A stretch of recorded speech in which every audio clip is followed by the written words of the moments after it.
resolver el ejercicio 3.4 de la guía, que es el hallar el baricentro de una línea. Es decir, vamos a imaginarnos que esa línea en realidad es como un alambre y tenemos que hallar el baricentro de ese alambre. Lo podemos resolver por dos formas. Una es utilizando tablas, otra es dibujándolo en el espacio, similar a como resolví el ejercicio de un baricentro de un área. Entonces, siguiendo esa forma de cálculo, lo que hacemos es dibujamos ese alambre en el piso de los ejes tridimensionales, es decir, elegimos ejes que abarquen a toda la figura, Y después voy a dividir ese alambre o esa línea a la que yo tengo que calcular baricentro en líneas conocidas. Por ejemplo, a esta la llamé L1, que es paralela al eje X. Este pedazo que dibujé en lila es coincidente con el eje Y. Y después tengo media circunferencia, que toca en este punto al eje X. Para recordar un poco la fórmula para calcular el perímetro de una semicircunferencia es esta fórmula.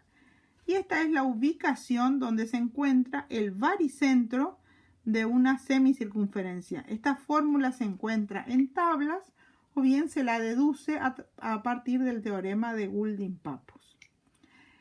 Es decir, una vez que yo dibujé mi alambre, lo divido en partes conocidas. A esta parte naranja la llamé L1, a la parte lila L2 y a la parte verde, que es la semicircunferencia.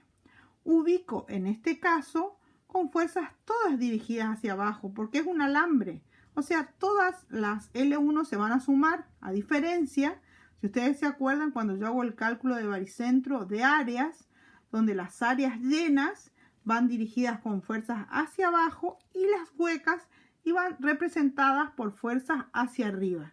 En el caso del baricentro de una línea, todas las líneas van hacia abajo porque evidentemente no voy a tener nada que restar, nada que quitar. Es como que considero que toda la línea es llena, ¿entiendes? Entonces todas las fuerzas van dirigidas hacia abajo. Una vez que pude asociar a cada porción de alambre con una fuerza dirigida hacia abajo, ubico las coordenadas del baricentro de cada una de esas fuerzas, de L1, de L2 y de L3. Y todas estas fuerzas, el momento de cada una de estas fuerzas, la suma de los momentos de estas fuerzas va a ser igual a el momento de la resultante por su correspondiente brazo de palanca. Fíjense, L1 es esta longitud, que no es otra cosa más que 5. La ubicación de L1, fíjense, respecto de X va a ser esta distancia, que es 2,5. Y sub 1 es esta distancia, que es 9,5. 7 más 2,5. Ahí ya tenemos ubicado a L1. Ahora vamos a ubicar a L2. La longitud de L2 es 7. ¿Cuál es la distancia en X de L2? Fíjense cómo L2 está íntegramente sobre el eje Y, no tiene coordenadas en X, o sea que el X va a valer 0. Y el Y sub 2 va a valer esta longitud más la mitad de esta, o sea, el 2,5 más 7 dividido 2, que no es otra cosa que 6. L3, ¿cómo se calcula el perímetro de una semicircunferencia? Es esta la fórmula que está en tablas. Y vamos a ubicar las coordenadas de su baricentro. Su baricentro va a estar ubicado en la mitad, que es lo que llamé X3, o sea, 2,5.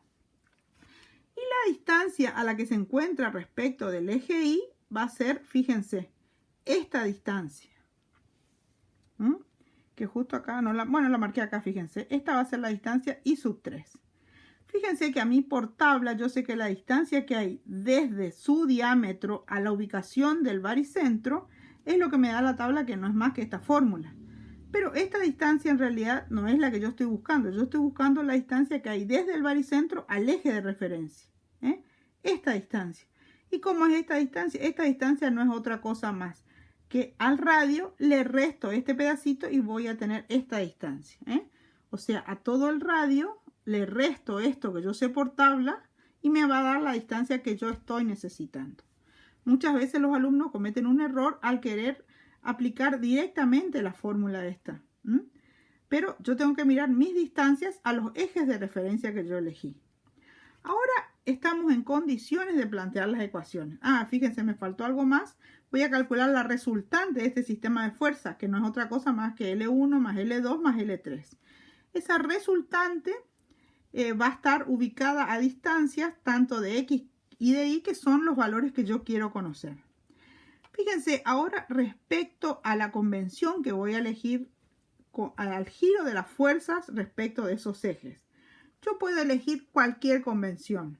Fíjense que en el ejercicio de baricentro de áreas yo elegí una convención y para el otro eje elegí otra convención. Las convenciones que ustedes elijan para este tema puede ser cualquier convención. Lo que sí es que elijan siempre, indiquen la convención que ustedes eligen y mantengan esa convención a lo largo del desarrollo de toda la ecuación. Fíjense, si yo tomo sumatoria de momentos respecto del eje X, fíjense, y consideré la regla de la mano derecha, acá hice un esquema, es decir, yo considero así las fuerzas que son positivas. Fíjense, voy a hacer la sumatoria de momentos de las componentes respecto de este eje. Fíjense que tanto L1, L2 y L3 giran en sentido igual a mi sentido positivo. Y lo mismo la resultante, que es LT. Entonces va a ser L1. L1 va a ser por su brazo de palanca. Su brazo de palanca es I sub 1. Fíjense que si el momento es respecto del eje X, la distancia es la distancia perpendicular.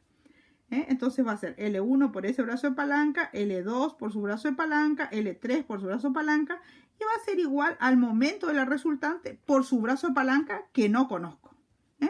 Entonces de ahí, de esa ecuación, donde mantuve, vuelvo a reiterar, mi regla constante, despejo el valor de esa coordenada, que es el brazo de palanca de la resultante.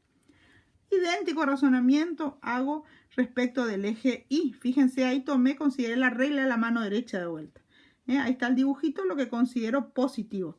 En este caso, fíjense que tanto L1, L2, L3 y la L total giran en sentido contrario a mi convención. Entonces todas van a tener signo negativo. Pero al despejar, tacho estos signos negativos, me queda todo positivo.